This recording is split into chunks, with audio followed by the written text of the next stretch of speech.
I am really impressed. Thanks everybody for coming out.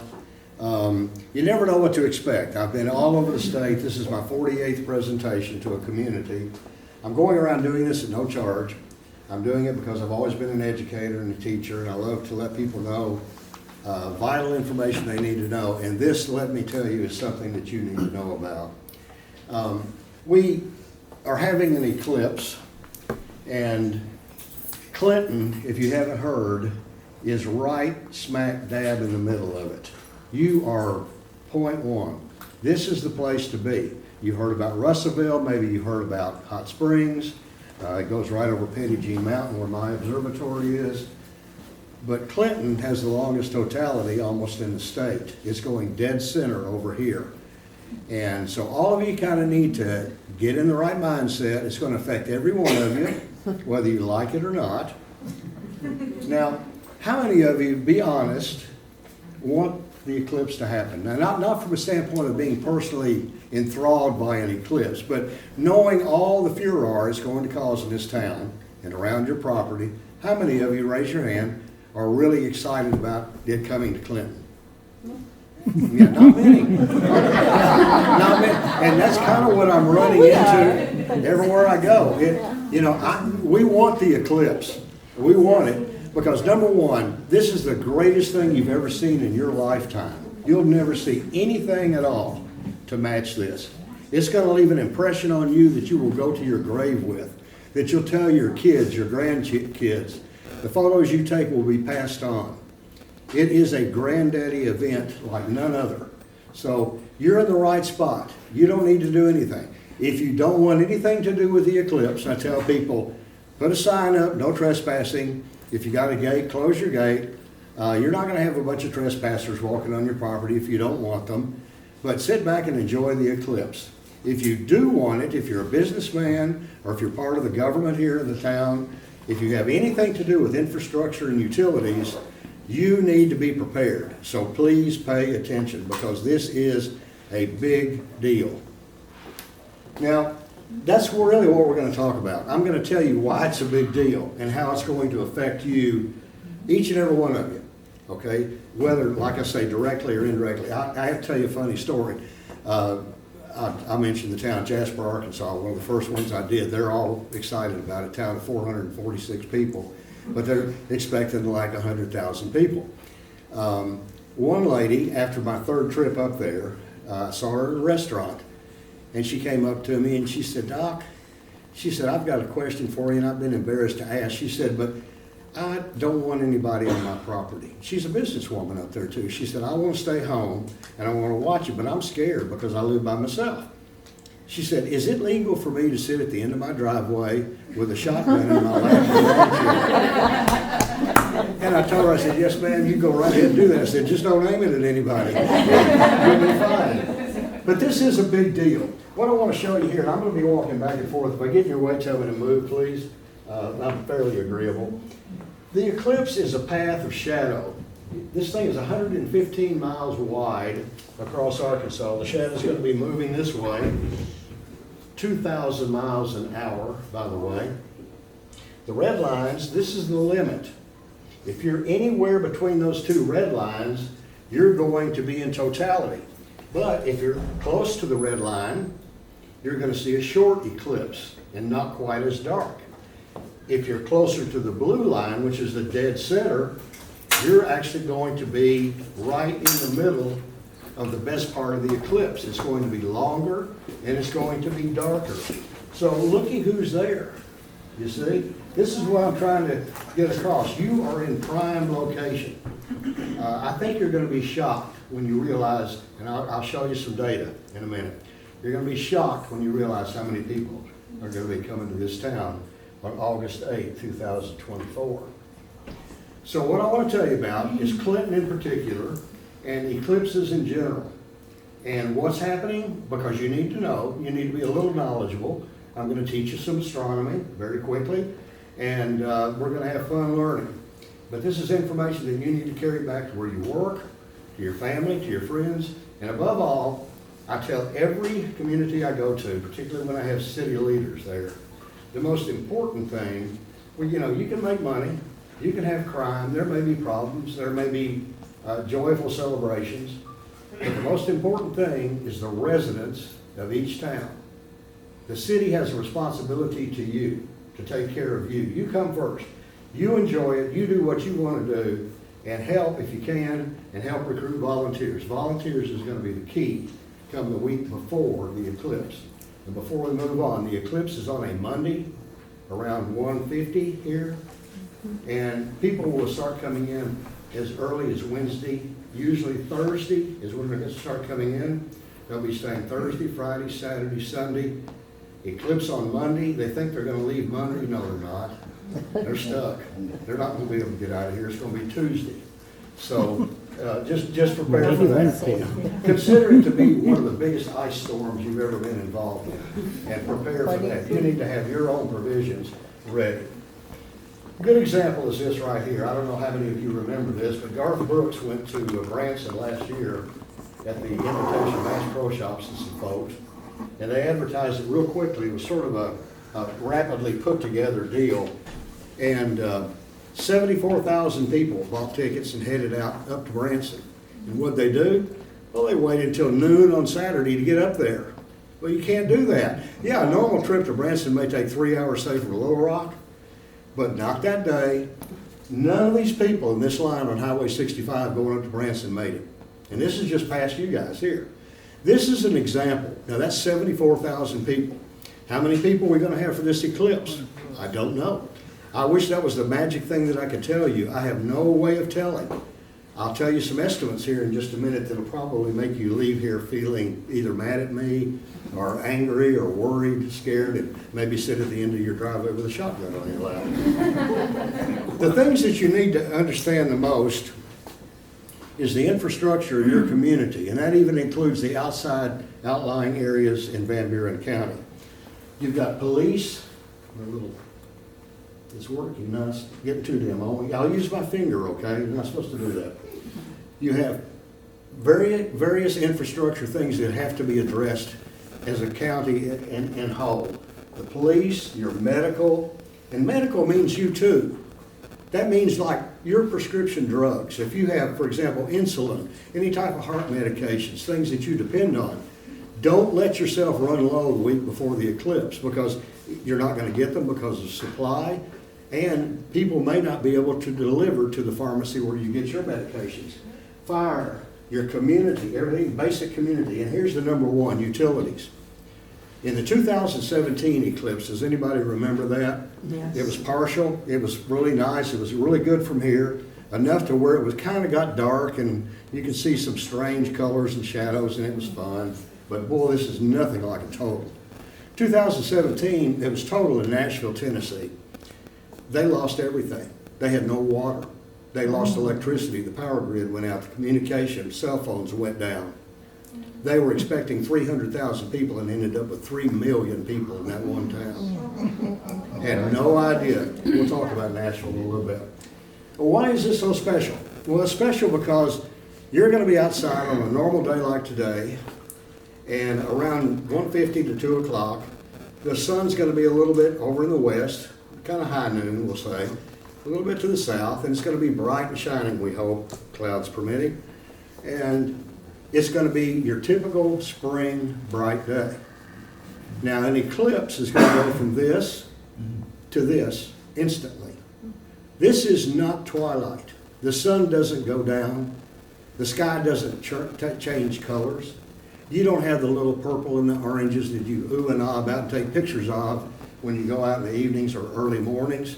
That doesn't happen. It goes from daylight to instant night.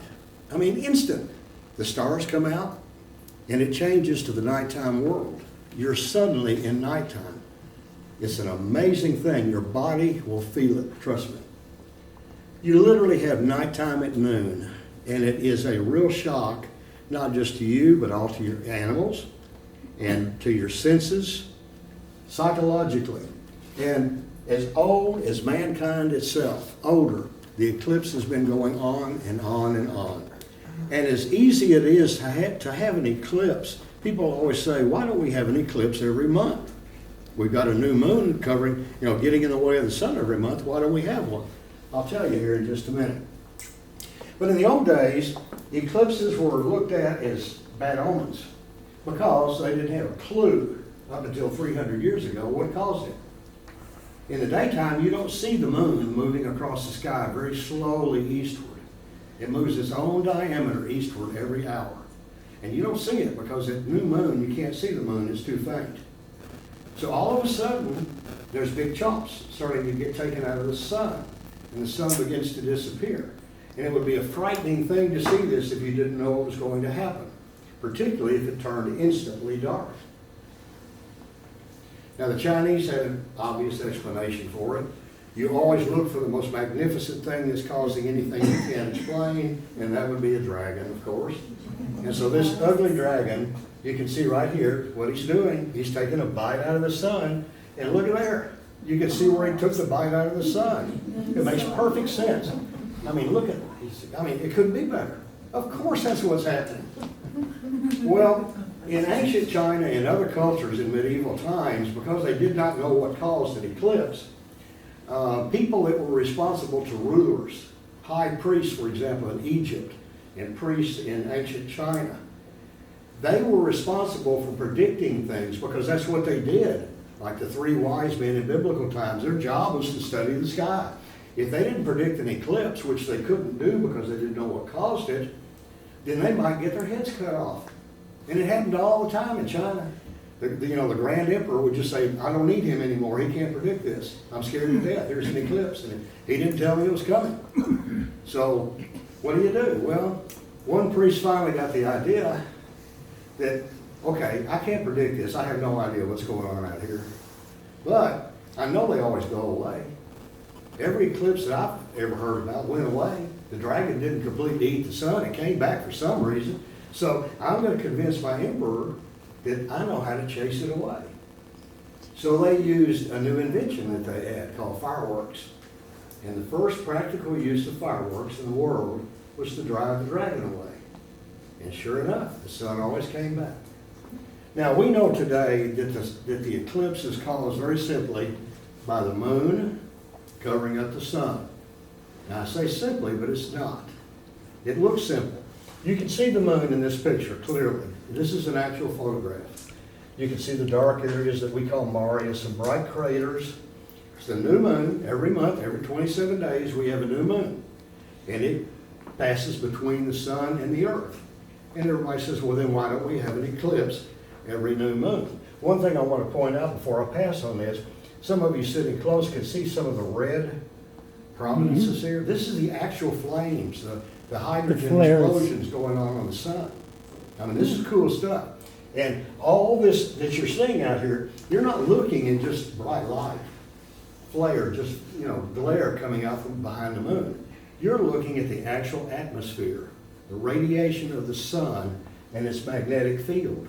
And as you watch the eclipse, all of this is moving, scintillating, and it's the most awesome thing you've ever seen. Some of these red prominences, well, the sun's activity right now is extremely high, and probably will be next year. And if it is, you'll be able to see a lot of this stuff just with your naked eye. So be ready. I'm going to have to turn you into astronomers, and I apologize for that. But let me explain to you kind of what's happening and why we don't have eclipses all the time and why they are so rare. And keep in mind what you're going to have next year. Not only the granddaddy of all eclipses in the USA, ever. It's the longest, it's the deepest, it is right over the smack dab middle of the country. It's the longest, and it is perhaps one of the most rare ever to occur over American soil. The moon orbits the earth.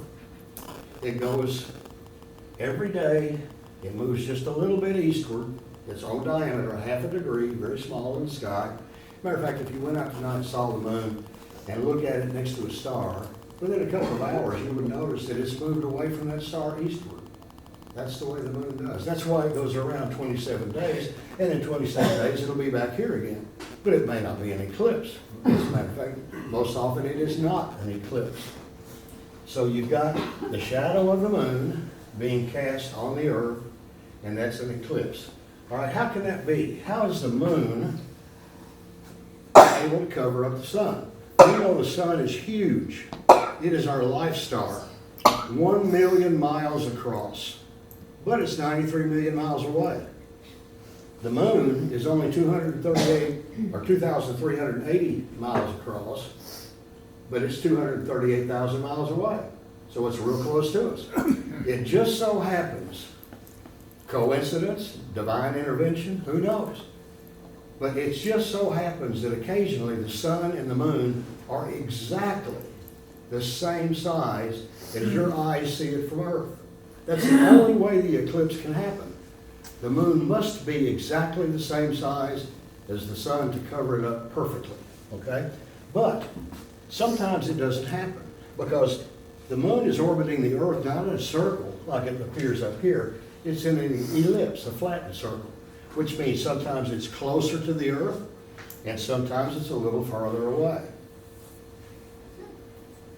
Now, let's do an experiment. Hold your hand out like this. Now, this may be pleasant to you. Use your hand to block me out. Just block out part of me. Move it to a point where you block a good portion of me out. Just enough. Don't hold it too close now. Just enough to block me out.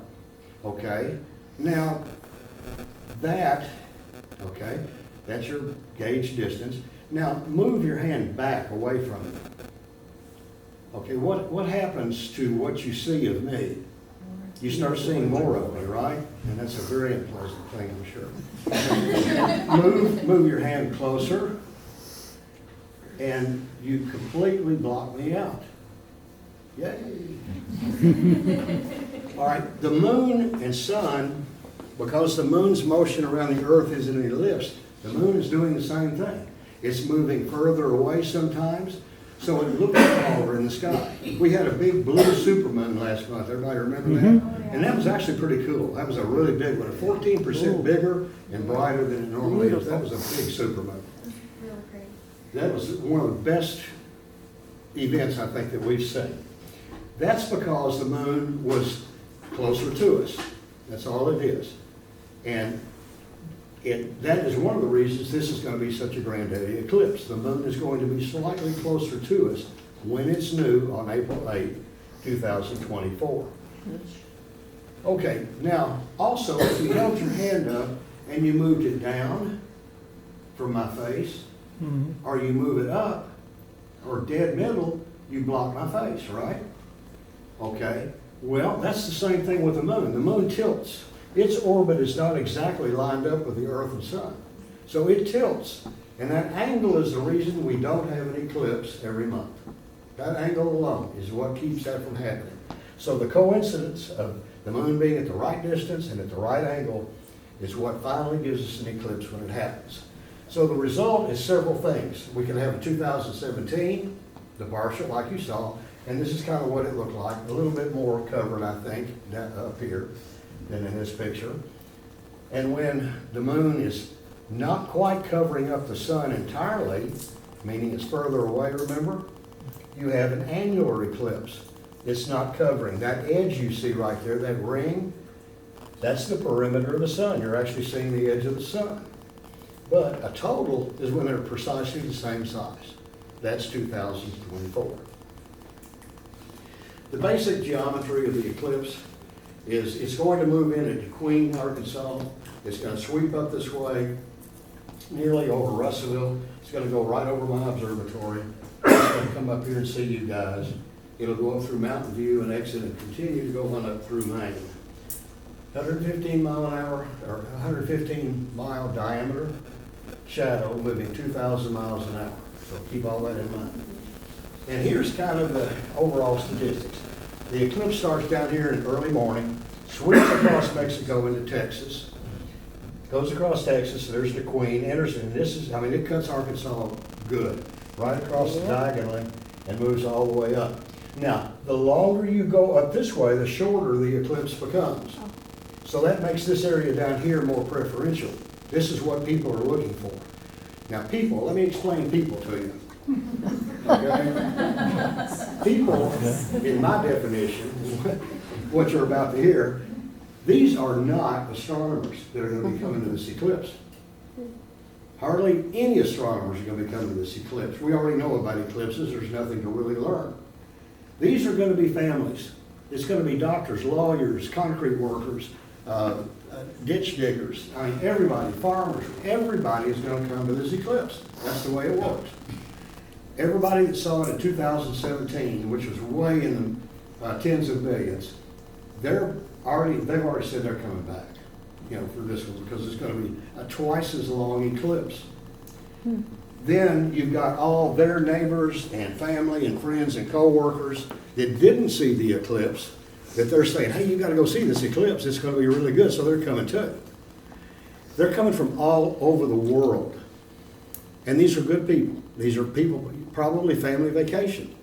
They're going to spend that Thursday, Friday, Saturday, Sunday, and Monday here in Arkansas looking at the eclipse. Texas is already full. Okay, by full, I mean every Airbnb, every hotel, motel, campground, RV park is full. And I'll tell you real quick right now, and I'll repeat it in a minute. They filled up charging $1,000 a night, 3 nights minimum, no refund. Yeah. Arkansas is already starting to fill up fast. And here's what I want to tell y'all. Russellville and Hot Springs are kind of the hot spots. Russellville is number 8 in the world, according to all the publications, as far as what they expect in terms of visitation. That's a lot of people. Hot Springs is expecting as many as 3 million people. No, I tell you, no, 1.5 million. That's nothing compared to 3 million. Still. Yeah, still. But, yeah, Hot Springs did a study. See, early on, they realized that the eclipse is on the Derby weekend. Okay, so you got the Arkansas Derby, then you got a couple of festivals already going on. They got some stuff on both lakes, and now we've got an eclipse on top of that. So they had a company that does demographic and travel studies come in and do an assessment, and they came up with a figure of 300,000 people. It sounds good, and I kind of agreed with that. That was 6 months ago. Well, as things have progressed and the interest is developing and the internet is just blowing up, with inquiries and people trying to find places to stay, they brought that company back in and said, we need to reassess. Tell us, do it again, and tell us if you come up with 300,000 people. 3 million people. 1.5 million. I keep thinking Nashville. The worst case scenario is Nashville. Yeah, thank you. Yeah, 1.5 million people in that one town, and we've all been to Hot Springs. You can't get around in that town. Yeah. It's going to be an absolute nightmare. So they're scrambling, and they'll figure it out, I hope, but it's still going to be hard. Nobody is going to come out of this unscathed. Now this is pretty cool here. This is an actual eclipse taken from space, from the International Space Station. This is a real eclipse going on here. Here's the shadow down here on the clouds of the Earth, and Clinton is actually right here. I mean, you're just dead center in the shadow. It couldn't be any more convenient. That sums it up right there. So all these people out here that aren't seeing anything, they're going to zoom over here in their SUVs and park here. That's what you need to remember. Now, if we could photographically memorize every step of the eclipse, it starts around 12:30 here, just shortly after lunch. And if you notice, the dragon is starting to take a bite out of the sun progressively every 18 minutes. Until, look at these 2 points here. Those are so cool. You can see that little bitty edge of the sun poking out there. Now you would think that would be dark enough for it to be dark. Not even close. It's so bright out there that you're going to see shadows. There'll be a color difference, but you can read a newspaper easily outside, very much like it is out there right now. Right here, almost completely covered up. And then just a few seconds later, it's totality, and it's instantly nighttime. Stars come out, and it is truly nighttime for 4.5 minutes. And then the moon continues to move this way, exposing more and more sun until just after 3 o'clock in the afternoon. So it's an all-day event. And for that reason, I'm urging schools in every community to please cancel school for money. It's an educational benefit to do that, for one thing. The school children should participate in helping in the community and having a feeling of community good, but it's also a safety issue. You've got buses running, you've got people trying to pick up kids, and you've got 200,000 people out there on the streets. School doesn't need to be in session. This is the way it normally would progress. These are actual photographs, 14 minutes before totality and every 4 minutes after until totality. That's how fast it progresses. And then you've got 4 minutes, long minutes, to do whatever you want to do. I urge you to make an outline of things you want to do in that 4 minutes. You want to take pictures of it, you want to take videos of it, you want to scream and holler, you want to point to it, you know, all that kind of stuff, but you don't want to go to the bathroom during that period of time. Make sure that's done over here. What you experience is what you normally would experience at nighttime. The air's going to cool down about 15 degrees. You'll start getting a breeze, just a gentle night breeze blowing. Your nighttime animals come out. That's the cool thing. I tell people, if you got animals, boy, you need to watch your animals. If you got pets, actually you need to take care of your pets. Mosquitoes come out, wherever flies go in the nighttime, they go there. And all these neat things. This depth perception, you really do. It's kind of like not having sea legs. You get off a boat, you've been on a boat all day and you can't walk. You will. You lose perception because the colors, the shadows, and your depth perception is thrown off for a few seconds. It takes a little while to get it back. So expect that. Let's talk about animals for just a minute. Do any of y'all have like farm animals, chickens, cows, anything like that? Pets? You got cats and dogs, birds, parakeets, iguanas, anything. You want to watch your animals because it's really cool. Now, not trying to be funny about it, your animals need to be protected too, because you know what happens on the 4th of July. They tell you to make sure your animals are indoors because fireworks will scare them and they'll run away. They will during an eclipse too, because even though nighttime happens quickly, they don't understand anything that's going on. Their cycle, animals, particularly domesticated animals, have a wonderful chronological cycle, and it's messed up suddenly, and they kind of go a little nuts. So it's a good idea to kind of watch your animals. But on the other hand, if you want to have fun with it, watch nature's animals, okay? Raccoons, possums, armadillos, you know, all the things that tear up our grass. This is down in Mississippi. Back in the 80s, I took a team down to the Gulf Shores, and we set up in the swampland, in the reeds and cane around the Gulf of Mexico. And I had already seen a bunch of eclipses, so I didn't care about the eclipse itself, but I wanted to study the animals. And we set up recorders and Super 8 movie cameras, boy, that was high tech. And we had all sorts of instruments ready to record lizards and spiders, snakes, maybe even an alligator or something crawling out of the swamp. You know, it was creepy because it was a sunrise eclipse. It was already dark anyway. The sun was going to come up, then it was going to get dark again, so it was pretty cool. So we set everything up, and we were ready. We were ready to study all these animals coming out and what sounds they were going to make.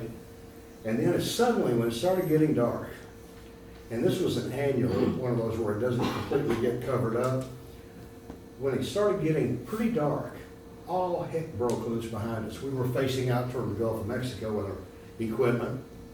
We wanted to see dolphins. We were expecting to see dolphins active during that time. But anyway, we had cameras and stuff set up. We were looking kind of to the back a little bit.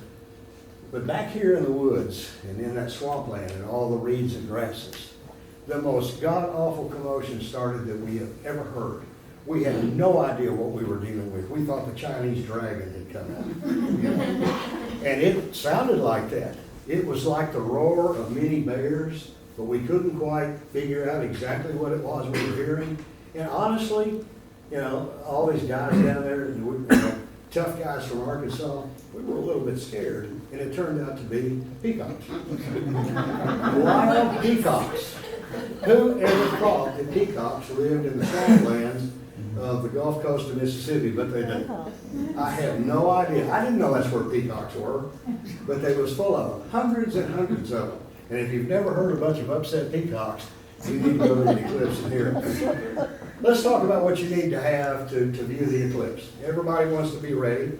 And this is what you need to tell your friends and neighbors. I was talking to some folks earlier about what we really need to have for an eclipse. And I want to warn you that the closer we get to eclipse, we're gonna have all kinds of doodads show up on TV and radio and posters, billboards, buy this today and we'll send you one free.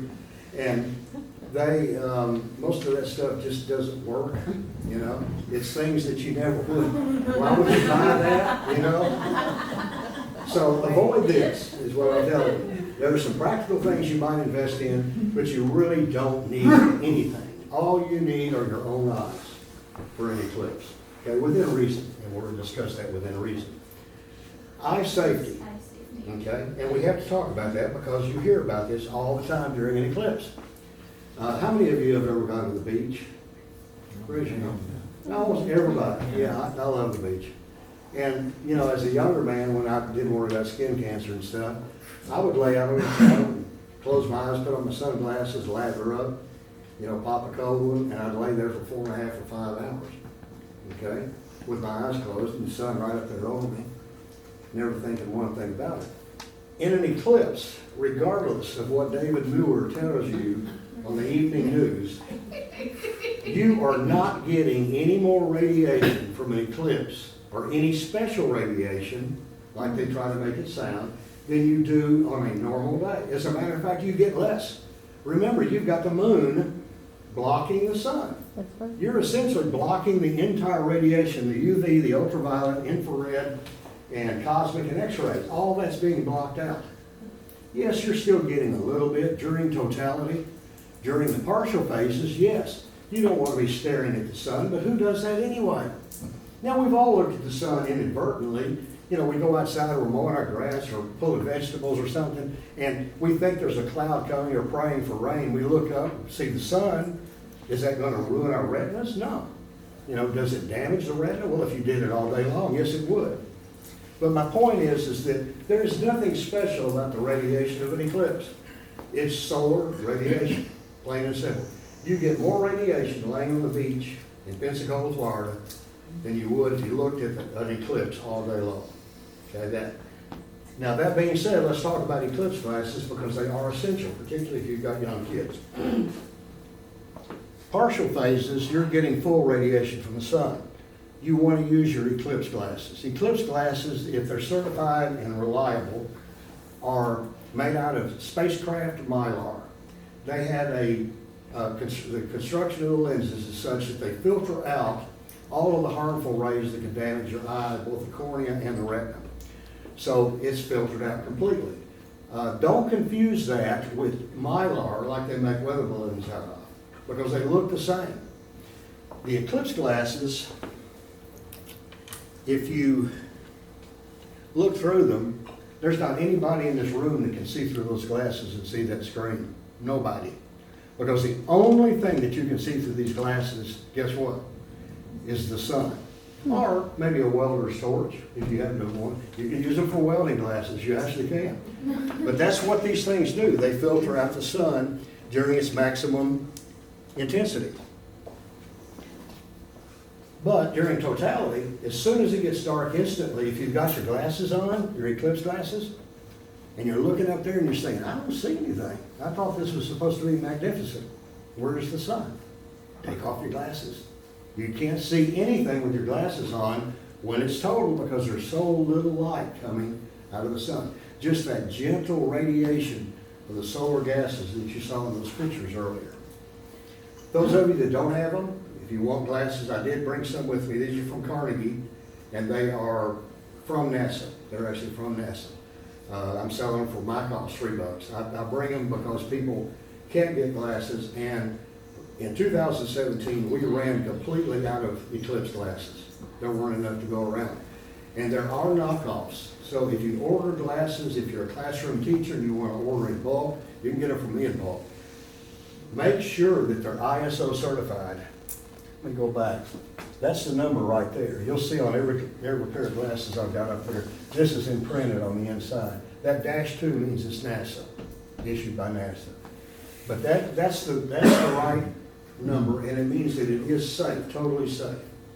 So you're going to have glasses one way or another. Another advantage to having glasses, even if you don't care anything about the partial phases, is that you're going to want to look at the sun as it's going up, and you're going to want to take pictures, and you're gonna wanna take videos. All you've got to do with your cell phone is take your glasses and put it over the lens of your cell phone, and you've got yourself a little telescopic Filter. And let me tell you, cell phones are great. If you can hold it steady, you can get some great shots of the eclipse from the beginning to the end. Let's talk about location, where you guys are and why it's such a big deal. Huh? You've got almost 4.5 minutes of totality here. The eclipse in 2017 was just barely over 2 minutes. That's a decent eclipse.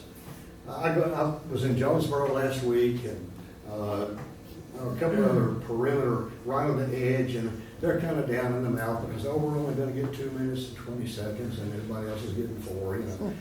Well, that's nothing to be holding your head down about. 2 minutes is great, you know. Good for you, you're getting an eclipse. 4 minutes, like I say. And these eclipse chasers that come to your city, that's what they look for first. Who's got the longest duration of totality? And second thing they look at, what kind of town am I going into? Are there things to do? Are they friendly people?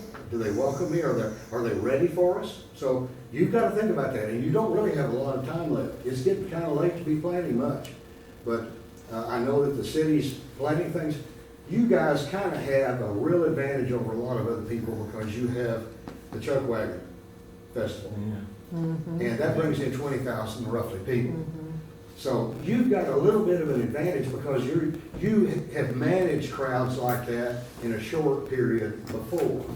So whoever you can get that helps put all that together, you need to urge them, use your skills to help this town because we're going to have 10 times that many people here in this town.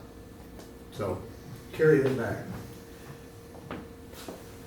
Talking about a bullseye, there's my observatory. You're just right up the road. We both have almost the same amount of totality. I'm not going anywhere. I'm locking my gate. I'm not going to put my shotgun on my lap. My telescopes are going to be aimed at the sun. But look at where you are. Now, remember, people over here are not going to see anything. Okay? People up here are not going to see anything. Anything in the yellow, they're going to see eclipse. But to be right in the middle, that's what the eclipse chasers want. So, let's say you don't get anybody from Australia or Japan or China, Antarctica. You're still going to get people from down here, and you're going to get people from up here. Oklahoma's not going to see an eclipse. Missouri's not going to see it. Most of Tennessee, most of Kentucky are not going to get any of it. Where are they going to go? They're looking at maps right now. My internet is blowing up. I'm getting over 1,200 emails and messages a day, trying to answer them and keep up this schedule too. It's been virtually impossible.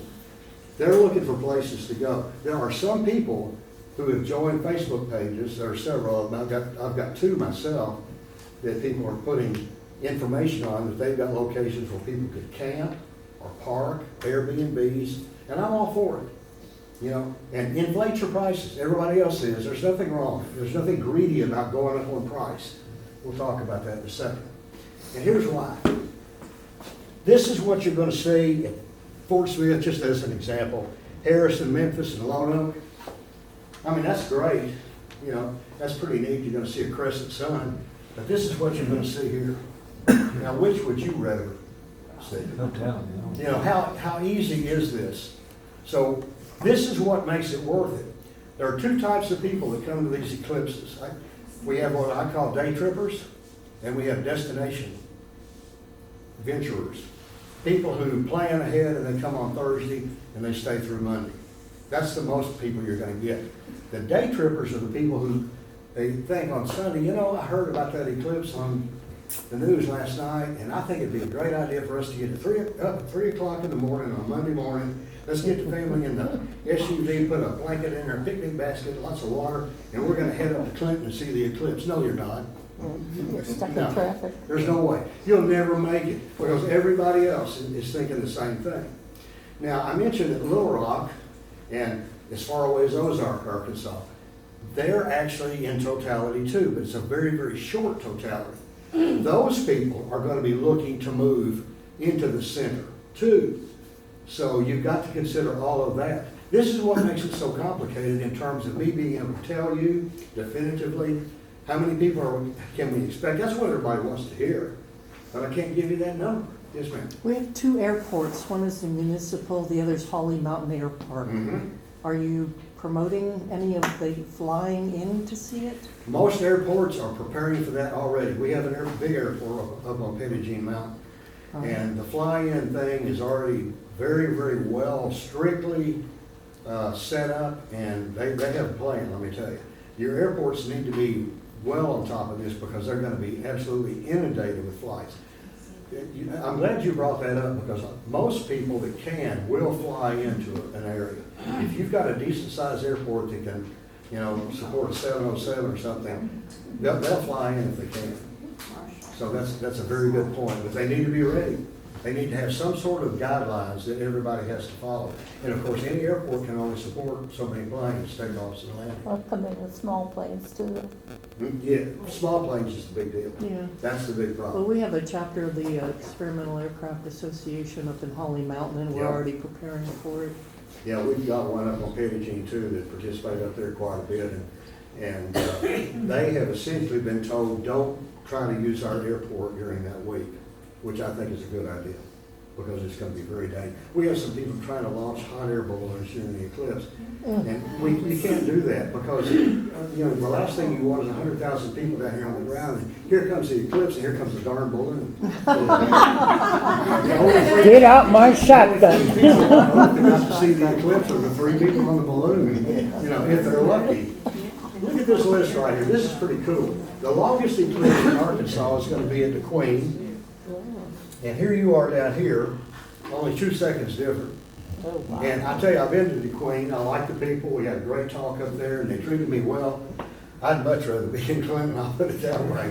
So this is where people are looking. And of course, here you've got Russell is on here somewhere. Yeah, here we go. 4 minutes, 11 seconds. And you've got Hot Springs. And look at Hot Springs. Everybody's going to Hot Springs, but look at the time. They're a minute less. Now, that actually is kind of a big deal. Again, 3 minutes is a pretty good eclipse, but by comparison, you guys rank way up there. I constructed this so that you could kind of get an idea of what might be in the sky. You remember I mentioned when it gets dark, you're going to see stars come out. It's going to be like nighttime, okay? This is facing south, and you'll look up and you'll see this beautiful glow in the sky. It's going to be more spectacular than this, but you'll see that. This is the planet Venus. There's also a lot of other bright planets and a whole lot of bright stars that will be visible. They'll come out, and you'll see those during the eclipse. So, more photo opportunities. You can see a few of them that actually showed up on my planetarium program. But here's the remarkable thing. I wanted to find out what else was up during totality. Okay, we've got an eclipse. We know the sky is going to be dark. Okay? And I was absolutely blown away. This is the exact moment of the eclipse when it's dark. What's Every missing? single planet in your solar system, your world that you live in, you've got Mercury, Venus, Earth, because you're standing on Mother Earth, Mars, Jupiter, Saturn, Uranus, Neptune, Pluto. You've got not all of them, but you've got a great representation of comets, asteroids, and meteors. Everything that God put in our solar system is going to be up above your head or on your feet during that 4 minutes of totality. That is remarkable, and it'll never, ever happen again in your lifetime. So remember that on April 8th. Okay, what about weather? Everybody says, okay, this is all fine and dandy, but what happens if it rains? Well, it'll get dark. It'll be cloudy, but it'll sure get dark and cloudy. The bluer everything is the more clear. The green is not bad. We started out at less than 50% here in Arkansas, but because of the climatological changes that are taking place over the past 3 and 4 years, it's changed dramatically. They're saying now that April 8, 2024, we have, your location particularly, we're at about a 60% chance of either clear or just partly cloudy skies at 1 o'clock on April 8th. So it's looking real good. That's one reason that people that are filling up in Texas are starting to think, wait a minute, I may want to go to Arkansas instead. So we Question for you, Dr. Clay. That last slide that you had with the planets on it, Is that normal for them to be lined up in a straight line like that? Well, this is the ecliptic.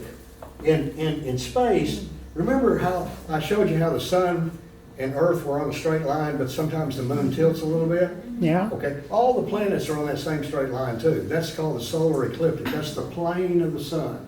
And they're pretty much, you're correct, they are lined up like this, but they're not in this order. And they're not all visible. For example, on any other time, almost any time, some of the planets will be in the night sky, some will be in the daytime. Every planet in our solar system is going to be in the daytime at noon.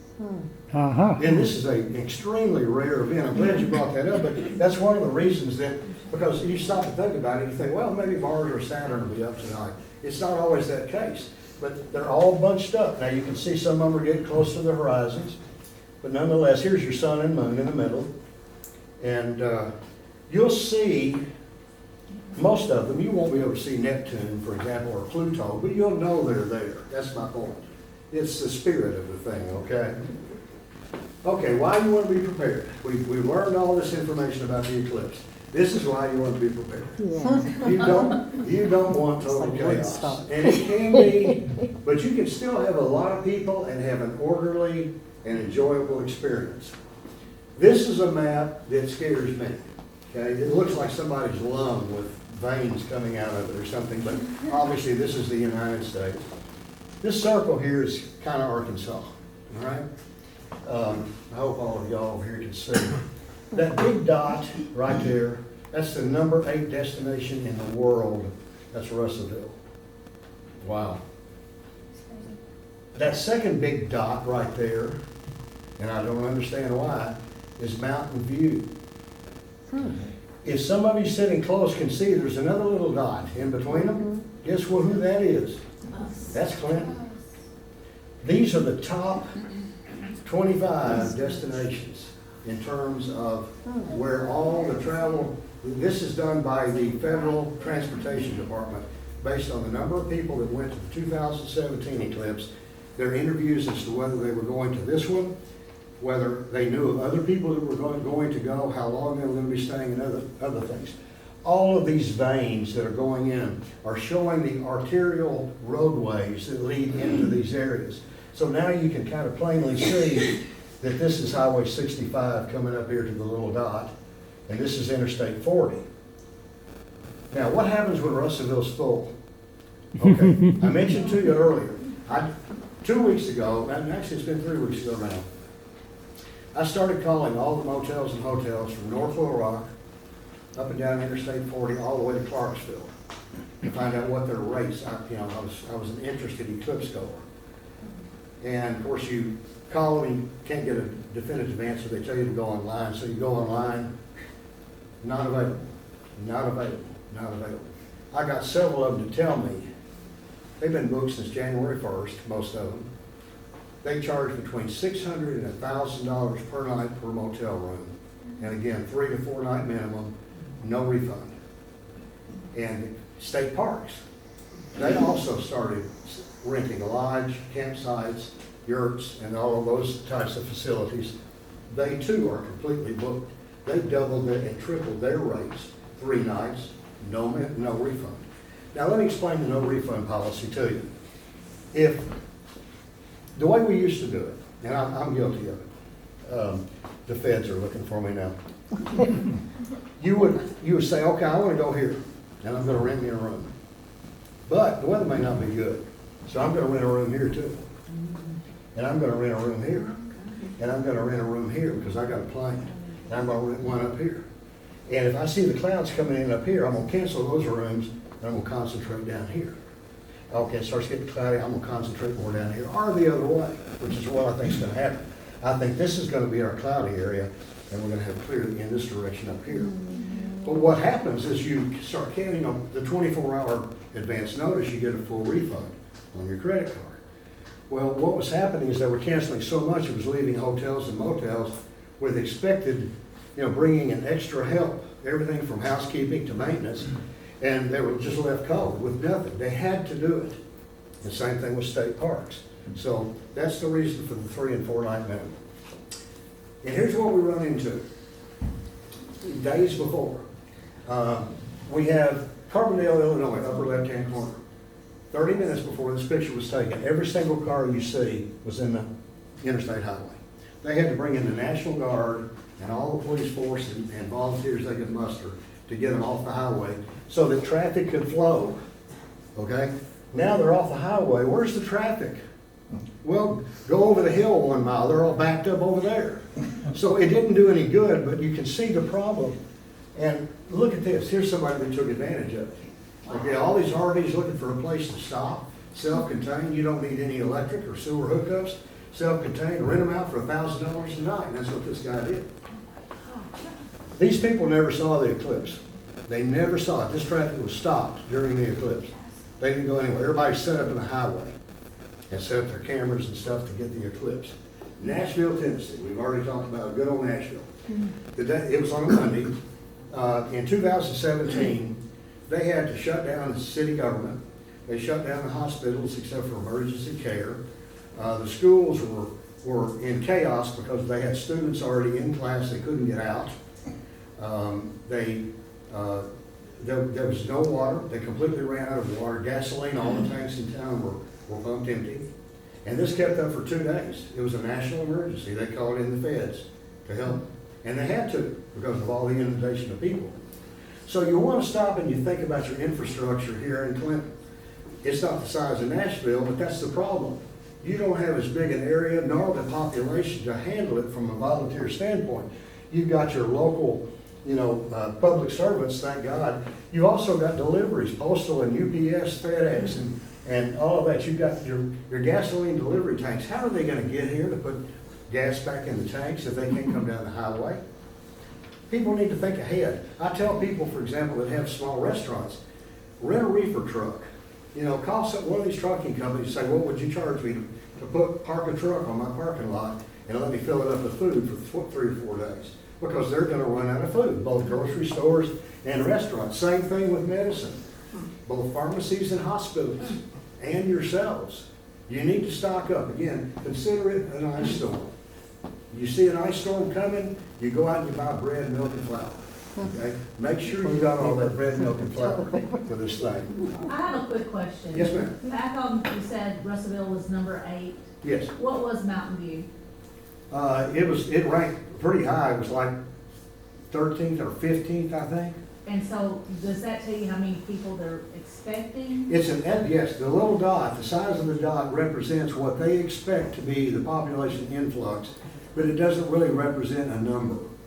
It's a percentage of the entire number of people that come to the eclipse. And The whole line. Yes, the whole line. And if you remember on the northeast, there was a whole lot of big dots up there. Well, that makes sense because it's going through the northeast corridor, and all of you got Boston and New York City and all the Philadelphia. Population. A huge population, so obviously, those people aren't gonna have to travel very far. But what we're gonna get is everybody from California, Washington, Oregon, Hawaii, China. I mean, they're coming. They do. You'll hear every language. 13, you thought? I'm sorry? 13? I think it's either 13th or 15th, I believe. Okay. Problems that you run into. These are the things we've already talked about. Lodging and accommodations. Water is one of the main things. Stop and think about parking. Just if you have a spot, if you have a business, if you have a place on your property where you can park an SUV that comes in and some guy says, how much to park here? Make some money. Say $150, $200. That's what people normally charge. In 2017, they were charging $300 to park a car in somebody's yard. And people gladly paid it. They were so thankful to be able to find a place to park. So it will happen.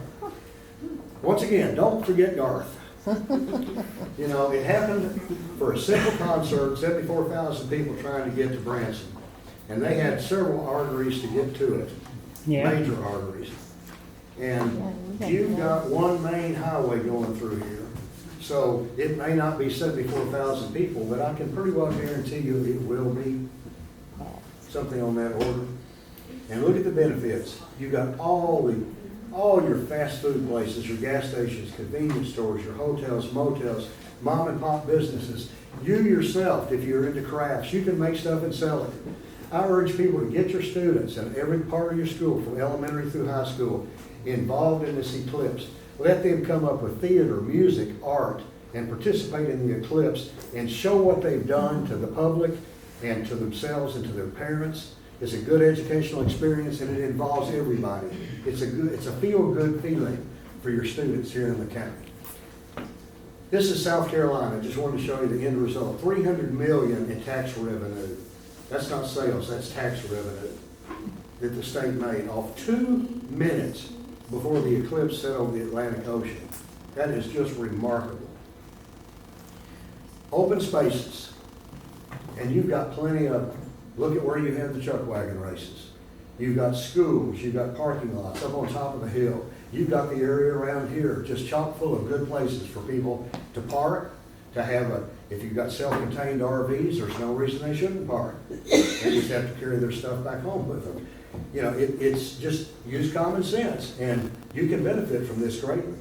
But wherever you put them, you need these volunteers I keep talking about. A lot of people are using high school students, well-trained volunteers that are good for this. You see a guy down here, and he's got his family parked in his SUV at 10 o'clock in the morning on Monday, and you walk by and you say, "Sir, do you see what's directly above you? As soon as it gets dark, all those lights are going to come on, and you're not going to see anything except a street light." Yeah. So there's all kinds of little bitty things that you need to take into consideration. This is why volunteer is so essential. I want to finish with this. Oh, because this is so cool. This is my favorite of all. I got to know this guy. He's in Oregon. He wouldn't even talk to me before. He wouldn't talk to anybody, as a matter of fact. This is after the fact. But anyway, this guy he raises cattle. He's got a huge cattle operation up in Oregon. He had the bright idea in 2012 that the eclipse was coming in 2017. So instead of putting cows all over here, he just decided, no, we're just going to let it go fallow, and I'm going to get my tractors, and we're going to cut roads. And he surveyed it off and measured it, and you can see how he did a great job. I call these subdivisions, you know. And he look at these are RV tops that you're looking at, okay? So after looking at that for a while, I thought, I just can't stand it. I've got to figure out how much this guy made. So I sat down and I counted as best I could how many RVs I could do, and then I counted another one, kind of averaged it together. And it's astounding how many are in each square. I call them pods. And then you take the number of pods, and you multiply, being a mathematician, I even use multiply the two together, and you come up with a total number of people. Well, there's overflow. He didn't expect this many people. He wasn't ready, so he just went ahead and let them park their RVs up here. And then I got to looking at it more, and that wasn't all. I started seeing tents, big tents, and little things over here. All these doodads. What are those things? They look like circus tents. They were circus tents.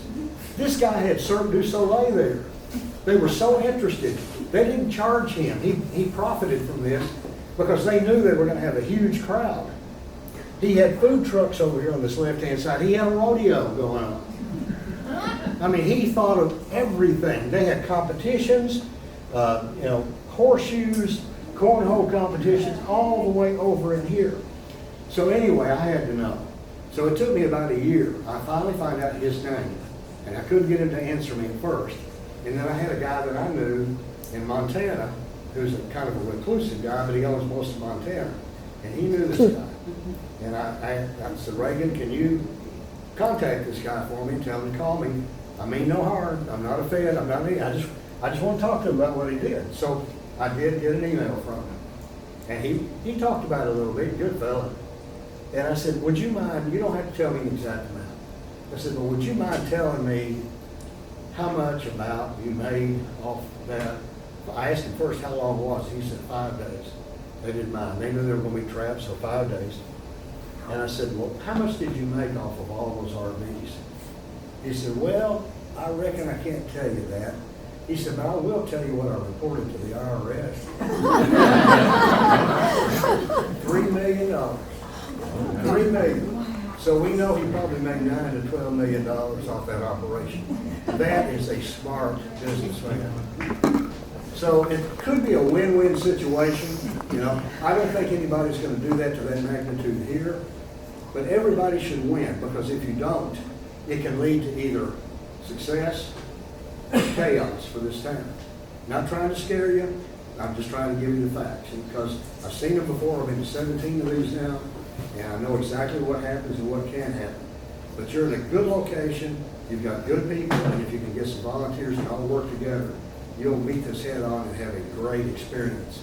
I do have glasses if anybody wants to get them. You better get them now. I'm not trying to sell them. That's my cost. But we're running out of glasses is all I'm saying. Anyway, I thank everybody very much for coming. And does anybody have any questions? I love it when I get finished and nobody has questions because I think I've done such a good job. Is it really going to be tiny up in the sky and the sun is blocking the moon? Or imagine, did you go out and see the supermoon?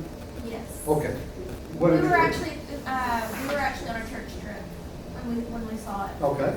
And you remember how big that looked? Yes. Okay, that's how big it's going to look. Exactly. Except, the interesting thing is, it's not even going to be as bright as the full moon. The sun's going to be dimmer than the full moon, but it's going to be about the same size as what you saw. Because the sun and the moon, again, are the same size. So, as a matter of fact, if you want to kind of practice with your phone, go out during the full moon from time to time and just try, see how steady you can hold your hands and what some of the tricks of the trade. Some cell phones are equipped with a tripod adapter. If you've got that, you should use it. But you can have a lot of fun with this eclipse. And again, you will never forget it. It is something that you just don't expect in your lifetime, and your body has a hard time comprehending it. Yes? One of my favorite things I saw the partial in Pettigene was seeing the crescent-shaped leaf shadows. It was like, Oh, absolutely. wow, an internet thing that's true. Yes. Will we see that during the partial phase? Yes, you will, and that's a good point. During the partial phases, everybody wants totality. That's the big spectacular thing. You want to see that big glowing sun up there. But to her point, the partial phases, when you have those crescents, you can actually walk under a tree, and the springtime is a great time to do this because you have fresh, nice, full, thick leaves. Look on the ground under the trees at the shadows, because between every shadow will be little tiny crescent suns. It's like a pinhole projector. They'll be all over the ground. Take a mirror with you, just a regular makeup mirror out of a compact, and reflect the sun onto a flat wall of a building somewhere close to you. And you'll have a full eclipse sun on that wall. Really simple little things that you can do. Have fun during the partial phases, but get real serious. Get your blanket and your lawn chair and kick back and enjoy that totality. But yes, thank you for bringing that up. Yes, sir. Is this presentation or information on your website? It's on YouTube. Many of the presentations I've done this year are on YouTube already. So I think someone did record it here, so maybe the library will make it available. I can provide the PowerPoint, but it's obviously the audio is what you just heard. That's me. So there's no audio on the PowerPoint. If there is, How about some of the data that you showed us on the slides? Is it on the? Most of the data is available. I've got a solar eclipse page called Solar Eclipse Arkansas 2024. That's on Facebook. I try to keep that real clean and neat and not too much advertising, but I post all updated information constantly on that. I urge you to use social media to find information about it. Google it. Google is wonderful for this eclipse. I mean, you can find almost anything you're looking for. There is not any one place where you can get all that information, except for me, in one place. Are the schools getting this information? No. Now, some of them are. I've dealt with several cities that are really on top of this, and Conway County, for example, has called all their schools off Friday and Monday. Jasper, Newton County has done the same thing. Mountain View, they're calling their schools off. But what they're doing, as a matter of fact, starting in October, I'm going to be doing school presentations to seniors and juniors in high school to give them orientation on volunteering and what they can do to help for extra credit in their academic rankings. So that's going to be a good thing. But if anybody has connections with schools here, please get your schools involved. Okay, and how do we go about getting you to come to the school? Beg.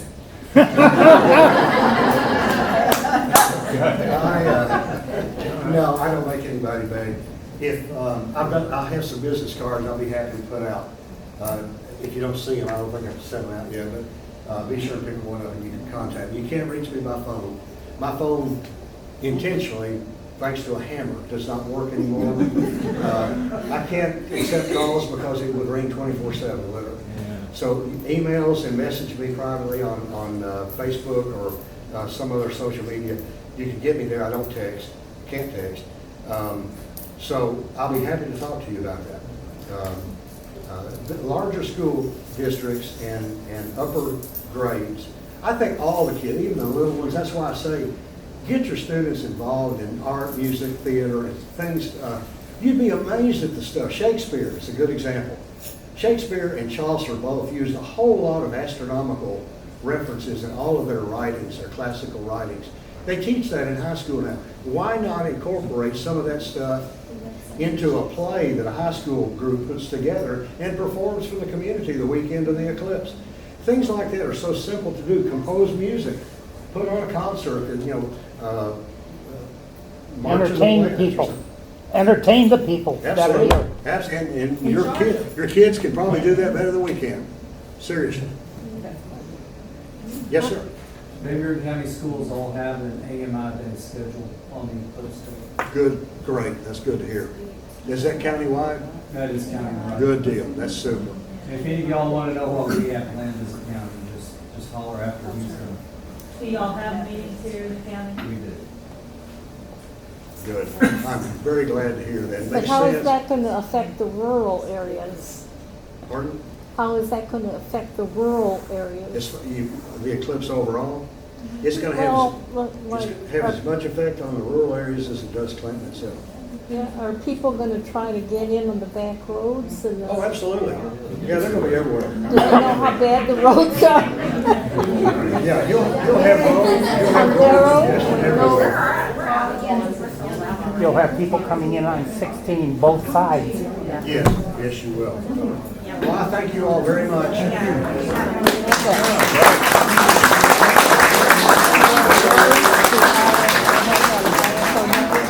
Yep.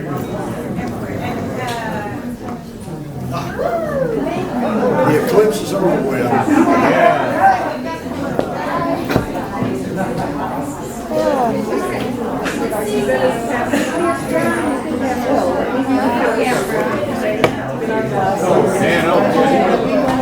We got that our side, except the food.